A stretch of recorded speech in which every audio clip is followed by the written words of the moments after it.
네, 기자수첩 안진용입니다. 최근 아내의 맛에 출연하던 이 함소원 씨를 둘러싼 논란이 뜨겁습니다. 여러 가지 상황을 놓고 함소원 씨가 거짓말을 하고 있다는 주장이 제기를 했고, 이거에 대해서 극구 부인하던 함소원 씨가 결국은 다 사실이라면서 인정을 하고 고개를 숙였습니다. 여기서 사람들의 의심은 리얼리티 예능 전반으로 퍼질 수밖에 없어요. 과연 리얼리티 예능은 정말 리얼일까? 제가 이거에 대해서 그동안 제가 오랜 기간 취재한 경험을 바탕으로 한 나름의 제 식의 답을 내리면 100% 리얼은 없습니다. 100% 리얼이 없다는 얘기는 무슨 얘기냐면요, 그들이 거짓말을 하고 있다 이게 아니라 100% 그들의 삶을 그대로 보여주지는 않는다는 거죠. 결국 연예인이에요. 결국은 방송이고, 긍정적인 요소는 부각시키고 부정적인 요소는 빼고, 내가 보여주고 싶은 걸 더 보여주려고 하고, 마찬가지로 나한테 PPL이 들어왔으면 그거를 부각시켜줘서 경제적 이득을 취하려고 하게 된다는 얘기죠. 제가 여러분한테 물어볼게요. 리얼리티 예능에 대본이 있을까요, 없을까요? 있습니다. 대본은 있어요. 그런데 일반적인 드라마에서 대사를 주고받는 그런 대본이 아니에요. 상황 설정에 대한 대본이에요. 작가가 미리 출연자들과 이야기를 주고받고 그 얘기를 바탕으로 해서 재미있게 구성을 하는 겁니다. 구성 대본이라고 볼 수 있죠. 그 안에서 얘기하는 거는 자기 얘기예요. 자연스럽게 내 얘기를 하는 거죠. 리얼인 거죠. 이미 집안 곳곳에 카메라가 부착이 돼 있어요. 여러분이 내 집 방 안 곳곳에 카메라가 있다고 생각을 해보세요. 여러분은 평소 생활하던 대로 그대로 할 수가 있을까요? 뭔가 행동에 제약이 생기고 어쩔 수 없이 내 행동에 인위적인 생각을 가할 수밖에 없다는 겁니다. 자, 여기서 제가 이번 영상의 주제를 던집니다. 이건 조작일까요? 설정일까요?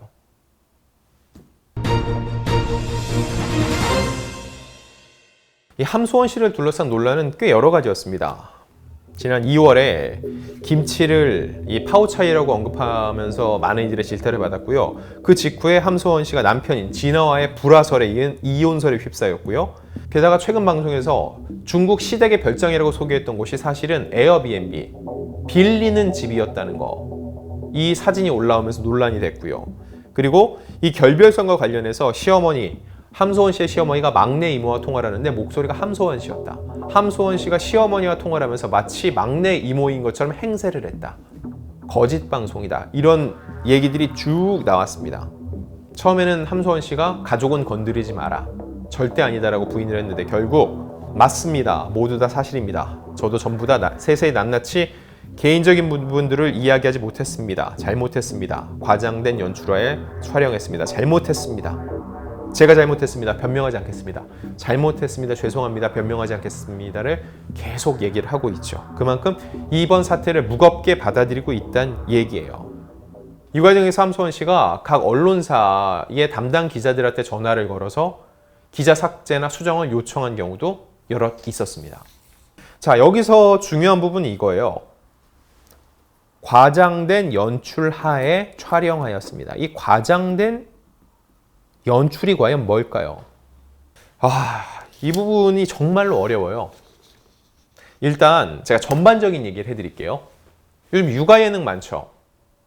아이들이 인기를 얻으면서 아이들이 입고 있는 옷을 사람들이 똑같이 사서 입고, 그 아이들이 먹는 이유식을 사서 먹이고, 장난감을 사주고 등등등, 그 아이들을 어떤 음식점에 데리고 와서 먹방을 찍고, 그런 일 많죠. 그들이 정말 그 음식점의 평소 단골일까요? 물론 그런 경우도 있습니다. 그런데 생각을 해보세요. 아이들을 데리고 출입문으로 들어갑니다. 100% 리얼이라면요, 여러분이 보는 장면은 어디만 있어야 돼요? 문 열고 들어가는 장면만 봐야 돼요. 그런데 화면이 전환됩니다. 어떻게 돼요? 문을 여는 순간 식당 안에서 들어오는 그들을 찍고 있어요. 이거 무슨 얘기예요? 미리 그 식당에 카메라를 설치를 해놨다는 얘기예요. 물론 출연진이 나 오늘 그 식당 갈 거야 라고 해서 미리 연락을 해서 카메라를 달아놓았을 수도 있죠. 좀 더 다양한 장면을 위해서. 그런데 그런 식당들이 PPL, 광고인 경우가 꽤 많다는 겁니다. 그리고 요즘 그러게 홀로 사는 사람들의 독립 생활을 보여주는 예능이 많이 있는데 한동안 모두가 어쩜 그렇게 똑같은 공기청정기를 쓰나 싶을 정도로 저도 보면서 놀란 적이 있어요. 공기청정기가 일반적인 모양도 아니고 뭔가 좀 쌓아놓은 듯한 독특한 모양이었거든요. 모두가 그걸 쓰고 있는 거예요. 누가 사서 돌렸을까요? 제작진이 하나씩 선물해 줬을까요? 아니요. PPL일 겁니다. 제가 잘못됐다는 말씀을 드리는 건 아니에요. 프로그램을 만들려면요, 제작비를 수급을 해야 되고, 그거의 과정으로 당연히 배치해 놓을 수 있죠. 이거는 설정에 가깝다는 거예요. 설정. 자, 그 사람들이 매일같이 그렇게 재미나게 캠핑을 하고, 오늘은 큰 물고기를 사와서 그거를 손질을 하고, 연예인 친구가 놀러와서, 그것도 하필 요리를 잘하는 친구가 놀러와서 그거를 뚝딱뚝딱 만들어주고, 이러진 않을 거라는 거죠. 결국 그 회차의 재미를 위해서 설정을 넣어주는 거예요.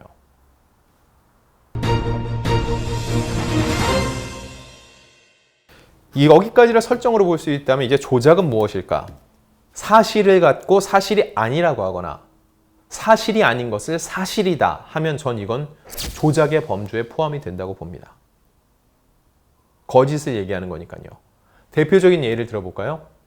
여러분 지난해 내돈내산이라는 이 뒷광고가 크게 논란이 됐던 거 기억하세요? 유튜브에 출연하는 연예인을 포함한 많은 인플루언서들이 자 여러분 이 아이템 너무 좋아서 내 돈 주고 내가 산 거예요. 써보니 너무 좋아요. 이런 거 많이 보시죠? 밥 먹을 때도 이만큼 먹방을 늘어놓고서는 이 집 음식이 너무 맛있어서 저는 제가 이만큼 다 돈 주고 사 먹어요. 근데 알고 보니 뭐였어요? 그 업체에서 홍보비를 받고 업체에서 물품 지원을 받고 그걸 알려주는 거였죠. 결국은 뭐예요? 내 돈 주고 내가 사지 않았는데 내가 내 돈 주고 샀다고 거짓말을 한 거예요. 이거는 조작이라는 겁니다. 그래서 당시에 많은 연예인과 유튜버들이 사과를 했고 프로그램을 그 이후에 이어가지 않는 경우도 있습니다. 함수원 씨 같은 경우는요. 이 자기 집이 아닌데 자기 집이라고 하고 자기가 아닌데 자기인 것처럼 얘기한 거 이거는 저는 설정보다 어쩔 수 없이 조작에 가깝다고 대중이 느낄 수밖에 없는 대목인 것 같아요. 그럼 이거에 대해 제작진의 입장은 어땠나? 출연자의 재산이나 기타 사적인 영역에 대해서는 개인의 프라이버시 문제이기 때문에 제작진이 사실 여부를 100% 확인하기엔 여러 한계가 있습니다. 그럼에도 일부 에피소드에 과장된 연출이 있었음을 뒤늦게 파악했습니다. 방송 프로그램의 가장 큰 덕목인 신뢰를 훼손한 점에 전적으로 책임을 통감합니다. 이런 지적과 비판을 겸허히 받아들이고 시즌을 종료하기로 했습니다. 다시 한번 송구스러운 마음을 전합니다. 크게 두 가지인 것 같아요. 개인의 프라이버시 문제는 100% 확인할 수 없다. 일부 에피소드에는 과장된 연출이 있었다. 라는 부분이죠. 이 과장된 연출이라고 한 거는 함수원 씨의 입장문에서 똑같이 들어가 있는 부분인데 제작진이 일일이 체크할 수 없다라는 거는 맞습니다. 어떤 프로그램이 진행이고 누군가를 섭외를 할 때 저한테도 전화가 많이 와요. 친분이 있는 제작진들은 이런 사람 쓰려고 하는데 혹시나 이 사람 요즘 안 좋은 소문 없냐고. 프로그램에 썼는데 안 좋은 기사가 툭 터지거나 불미스러운 일을 휩싸이면 프로그램 전체가 휘청이거든요. 미리 알아보는데 저 역시 알 수가 없어요. 왜냐? 그 사람의 사생활이니까요. 이걸 다 안다? 이게 불법이에요. 민간인 사찰이죠. 굉장히 심각한 범죄입니다. 결국은 제작진 입장에서도 그 연예인 혹은 일반인 출연자들이 얘기하는 거를 어느 정도 사실이라고 믿고 갈 수밖에 없다는 거예요. 알고도 쓰진 않아요. 왜냐고요? 나중에 밝혀졌는데 제작진한테 미리 고지를 했고 제작진이 알고 있었다? 그때야말로 프로그램 폐지나 제작진들이 엄청난 도덕적 타격을 입거든요. 모르고 행한 거랑 알고 행한 거랑은 완전히 다릅니다. 일단 제작진 입장에서는 개인의 프라이버시 문제, 그 집이 함소원 씨가 우리 집이에요라고 얘기를 했으니 우리가 그 집이 함소원 씨의 집이 아닌지 맞는지를 직접 확인하기는 쉽지 않았다라는 얘기를 하고 있는 것 같아요. 그럼에도 불구하고 스스로 얘기를 했죠.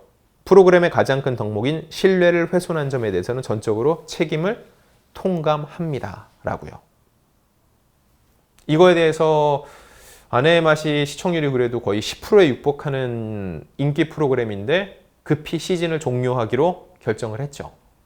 최근에 새로 들어오려는 커플들도 있는데 그럼 그들은 어떻게 되냐? 그들은 또 M1 피해자가 되는 게 아니냐라고 하는데 그건 역시 맞는 지적입니다. 그럼에도 불구하고 이번 함소원 씨의 논란을 그만큼 무겁게 받아들이고 있는 거예요.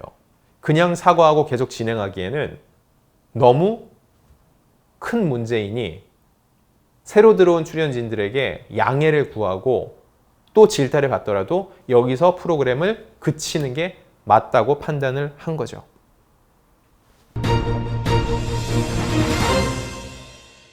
사실 최근에 이런 리얼리티 예능이 본물처럼 터져나오고 있잖아요. 그리고 또 하나 비연예인 출연자들이 나오는 프로그램이 늘고 있고요. 비연예인 같은 경우는 더 체크가 안 돼요. 그래서 하다 보니까 음주운전 전력이 나오기도 하고 예전에 어떤 출연진은 성폭행 전과가 있다는 게 뒤늦게 알려진 적도 있어요.